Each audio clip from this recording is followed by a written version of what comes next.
Hello, and thank you for your interest in learning more about the City of Charlotte's Alignment Rezoning. From all of us who have spent time planning and working on this project, we want to say thank you. You have invested your time and your attention in this project, and we are better for it. So thank you. This presentation will cover the City of Charlotte's zoning map, the 2040 policy map, and how we can increase connections between them through alignment rezoning. Before we get too far into this, we wanted to lay out some information about who we are and where our work connects to the broader work of the city's planning department. Our team is a part of the Entitlement Services Division within the planning department. Our focus is on the Unified Development Ordinance, rezonings, and the city's official zoning map. Even though we are not long-range planners, the work of our long-range planning team is also critical to this project. You may be familiar with the city's comprehensive plan, policy map, and community area planning. All of this work is under the umbrella of long-range planning within the planning department. And this work is critical for us as a guide for the future of development in Charlotte. But I also wanted to call out a few of the other divisions within our department to clarify that our project will not overlap with the work of our other divisions: Community Tree Canopy Preservation, the Urban Design Center, the Charlotte Regional Transportation Planning Organization, and the Charlotte Development Center.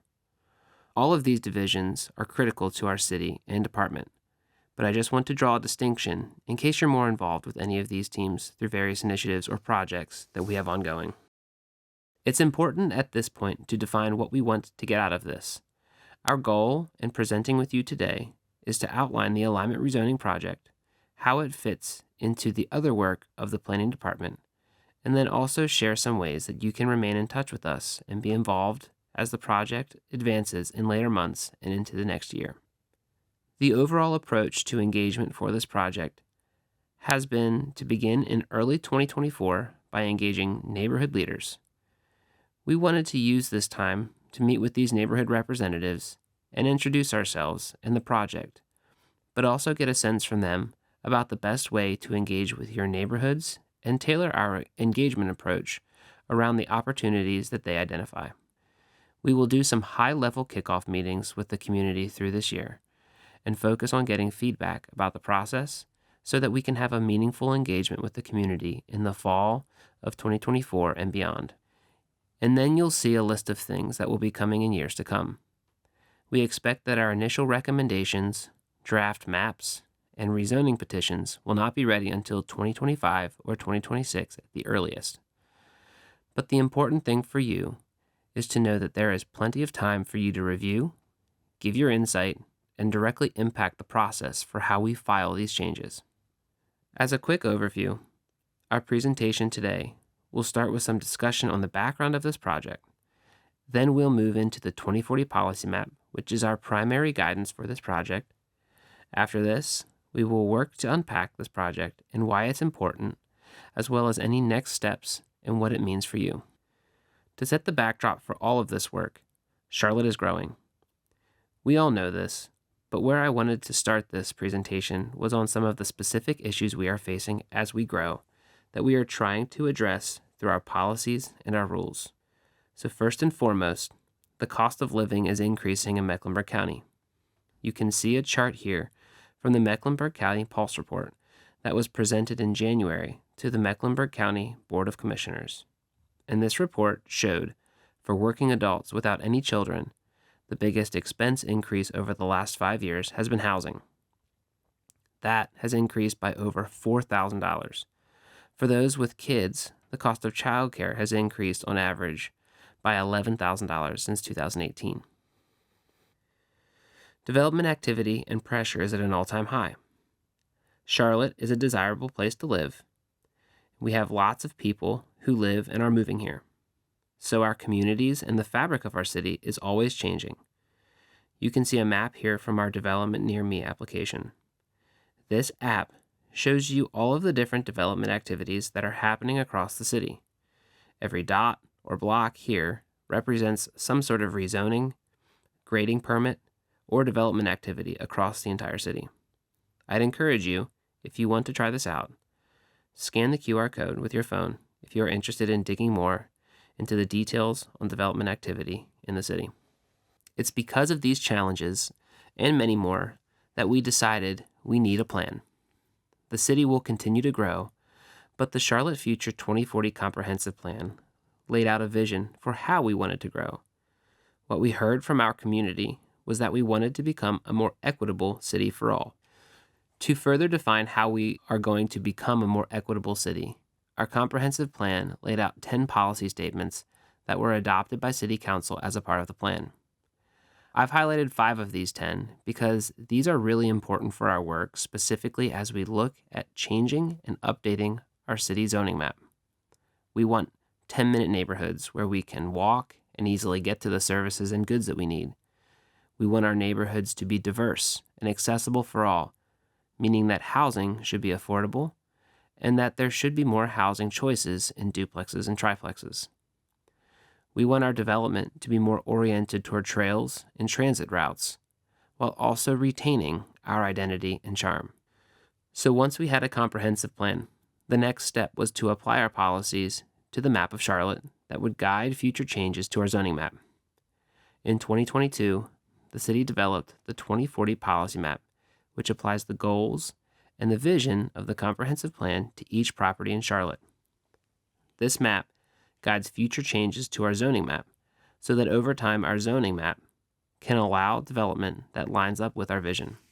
The policy map has 10 place types that are assigned to each property in Charlotte to guide the future of what properties will become as they are rezoned. You can see the full spectrum of place types in this chart. We have place types for residential areas where we live in Neighborhood 1 and Neighborhood 2. We have place types for employment and industrial areas where we work and shop in commercial, campus, and manufacturing and logistics place types. And we even have places that provide a mix of these things in our mixed-use activity centers. These include Innovation Mixed Use, Neighborhood Center, Community Activity Center, and Regional Activity Center place types. Once we adopted our comprehensive plan and a policy map, the next step in achieving the vision of the plan was to unify and to update our development ordinances into a Unified Development Ordinance, or UDO. The work we did in 2022 to adopt a UDO was primarily driven to simplify and update these rules to be consistent with the vision and the policy in the 2040 plan. The main point here is that the UDO and the Charlotte Future 2040 Comprehensive Plan are designed to facilitate development in line with the community's vision. The UDO is our primary set of rules for new development in Charlotte, and so to achieve the vision of the comprehensive plan, the UDO sets maximum building heights that respect community context. We have incentives in the UDO for affordable housing and sustainability. We allow duplexes and triplexes on any lot. We require trees and screening to reduce impacts on neighborhoods. And we require stormwater management to mitigate environmental impacts of new development. To further demonstrate this alignment, the UDO uses the place types on the policy map to direct each zoning district. The UDO maintains rules for each place type so that we can set down rules for every property in Charlotte to allow the community vision to take shape through new development. It's important to note here, though, that when the UDO was adopted and became effective on June 1st of 2023, there was a direct change that occurred to update and translate our zoning districts from the old districts to the new. But this importantly did not address any areas where the policy map did not line up with or were misaligned with the zoning. This change that occurred last year was just a translation from the old to the new that didn't consider the policy direction for the future. To better help you understand what we mean by misalignment, let's look at this example area. This is Sugar Creek Road near the intersection of Mallard Creek Road. What you see here is a picture of the areas that the 2040 policy map recommend become a neighborhood center. So what does that mean? This is what a neighborhood center place type envisions in its guidance. The question for you, and this is an obvious question, so don't feel like I'm trying to trick you, do these two images look like they align? Are these the same types of places? No, not exactly. That's because the policy map guides for the future and recommends to the city and to city council that as zoning changes in this area, it should allow places like this. The reason this place looks the way it does today is because this is what the zoning map allowed. On June 1st, 2023, when the UDO became effective, the zoning in this corridor changed from B1 to commercial general. But this change was just a translation of the old zoning to an updated UDO zoning. The existing commercial zoning in this corridor means that property owners have been and will continue to be allowed to build to these rules that allow places like this. So how do we get from the Sugar Creek that we see today to the neighborhood center place type that our policy map envisions? Alignment rezoning is the effort we will use to identify and make changes to zoning in these places.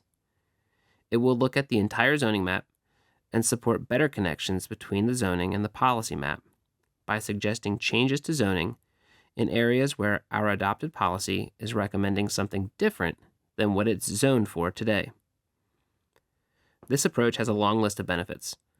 It will be a major effort, but it will be comprehensive and led by the city, not targeting one area or neighborhood, but applied across the entire city. By right development happens today, and it will continue to happen both here and everywhere. As Charlotte undertakes alignment rezoning, by right development will be better aligned with the goals that we have as a community, getting us to a place, hopefully, where development outcomes are better meeting community needs. And lastly, this project better equips us as a city to understand and provide capital projects where the zoning is now allowing aligned development rights in line with our community goals. Making updates to our zoning map in this way presents a lot of opportunities.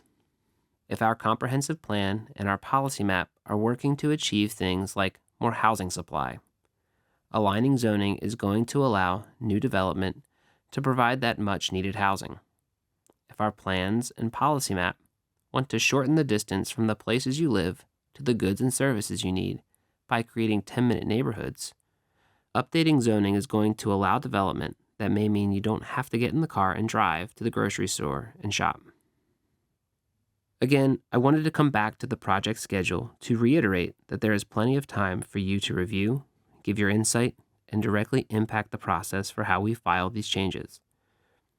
This project will involve lots of community review and feedback, and we want you to stay involved into the fall and into 2025 and beyond, as we get closer to having a map of recommendations to review. We have a few ways for you to be involved that we would like to share. First is our project website. Visit cltgov.me/ARZ to find all of our project resources, which will include our past presentations, a place for you to schedule time with us, and a number of other important resources. Secondly, if you've heard anything in this presentation that you'd like to talk more about in a one-on-one setting, our project webpage has a section for you to connect with staff. If you schedule time through that application and provide us your number, we will pick up the phone and talk with you about any questions you have at a time that works for you. These can be site-specific questions, general process questions, and everything in between. And lastly, you can subscribe for project updates. This is likely the best thing you can do today, and you can do that through our resources page on the website or by scanning the QR code here, which will take you to the project page where you can subscribe. We hope you appreciated this presentation on the City of Charlotte's alignment rezoning, and we encourage you to reach out if you have any questions. The contact information for our project management team is included here. Please send us an email if you would like to talk more.